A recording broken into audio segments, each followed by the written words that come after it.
Você escreveu dizendo que tem dúvidas sobre a questão do divórcio e que, por estar separado há um ano, por iniciativa da sua esposa, você tem se perguntado e perguntado ao Senhor todos os dias qual seria a vontade dele a respeito de você, de sua vida e tudo mais. Bom, no meu entendimento, segundo a palavra de Deus, a separação e um novo casamento só pode ocorrer em algumas situações. Em Malaquias 2 fica claro o que Deus pensa do divórcio. Ele diz: "Pois eu detesto o divórcio, diz o Senhor Deus de Israel." Malaquias 2,16. O matrimônio cria um vínculo que está também relacionado aos dois se tornarem uma só carne. E quando alguém se une corporalmente a outra pessoa, esse vínculo é rompido. Se une a uma terceira pessoa, esse vínculo é rompido pelo adultério. Mas mesmo em caso de adultério, não se trata de uma ordem para a pessoa se divorciar, mas de uma possibilidade. A prioridade sempre é o perdão e a reconciliação, como fala em Lucas 11:4 e Efésios 4:32. Existem outras situações, como a que é mostrada em 1 Coríntios 7, quando parece existir a possibilidade de uma separação entre cônjuges crentes, mas não para novo casamento, e sim para a reconciliação depois. Lá diz assim: "Todavia aos casados mando não eu, mas o Senhor, que a mulher não se aparte do marido, se porém se apartar, que fique sem casar, ou que se reconcilie com o marido, e que o marido não deixe a mulher." 1 Coríntios 7, de 10 a 11. Coisas assim poderiam acontecer num casal crentes. Às vezes a mulher sofre muito nas mãos de um gênio, de um marido com um gênio difícil, ou que a faça sofrer, a machuque, ou coisa assim, e às vezes ela não tem outra opção senão se separar. Mas nesse caso, os dois sendo crentes, a ideia não é para que se casem novamente, mas que se reconciliem. Uma outra situação é um dos cônjuges ser incrédulo, e aí este incrédulo tomar a decisão de separar-se, abandonar sua esposa. Se o descrente se apartar, fala em 1 Coríntios 7,15, se o descrente se apartar, aparte-se, porque nesse caso o irmão ou irmã não está sujeito à servidão, mas Deus chamou-nos para a paz.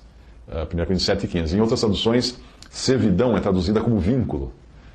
Resumindo tudo, as Escrituras permitem um novo casamento pelo cônjuge inocente da separação em qualquer uma dessas hipóteses quando ocorre a morte de um dos cônjuges. Isso está em Romanos 7,2, 1 Coríntios 7,39.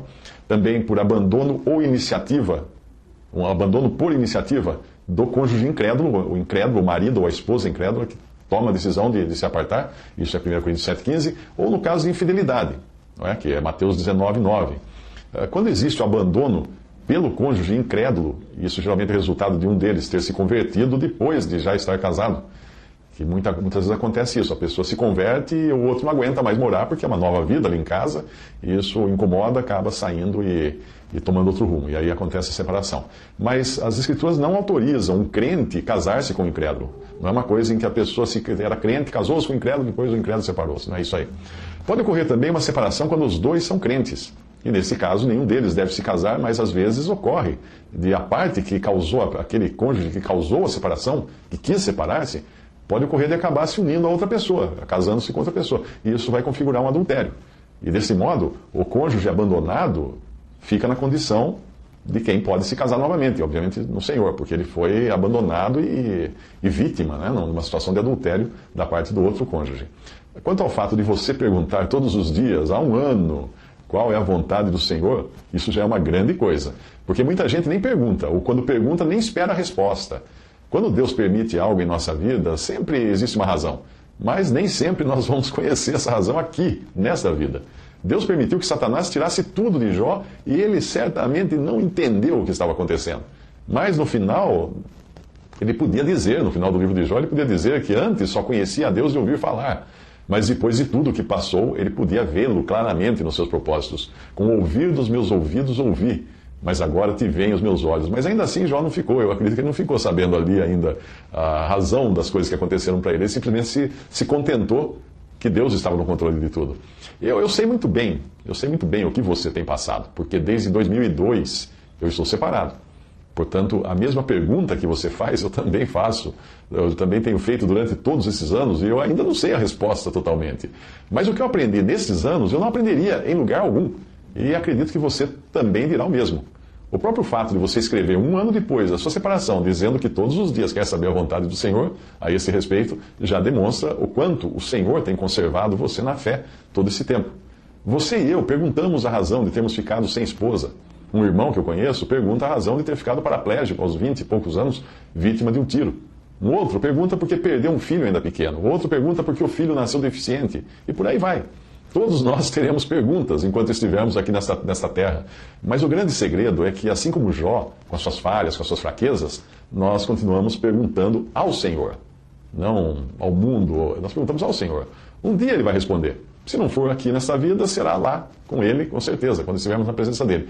Normalmente, quem passa pela experiência traumática de uma separação quer saber também sobre a questão do novo casamento, né, do novo matrimônio, se pode casar ou não e coisa do tipo. Há alguns anos eu fiz a mesma pergunta a um irmão.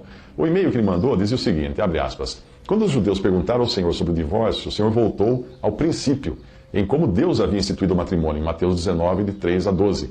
Algumas coisas que ficam claras da passagem são as seguintes. Primeiro, o que Deus uniu, o homem não deve separar.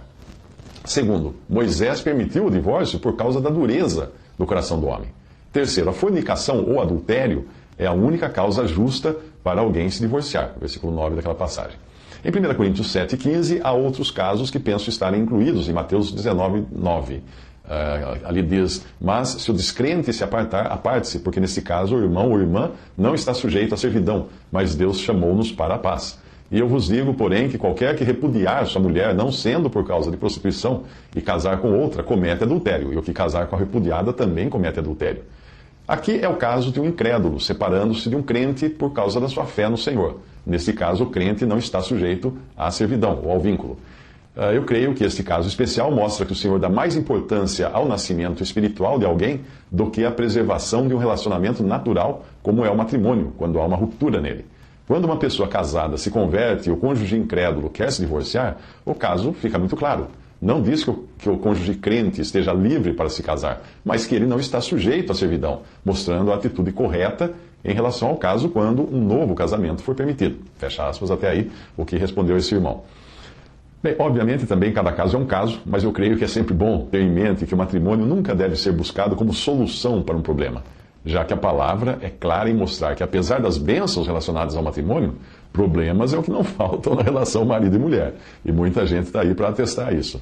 Daí o conhecido conselho da palavra de Deus que diz o seguinte, Paulo escreve, tenho, pois, por bom, por causa da instante necessidade, que é bom para o homem o estar assim. Ele está falando do homem ficar do jeito que está.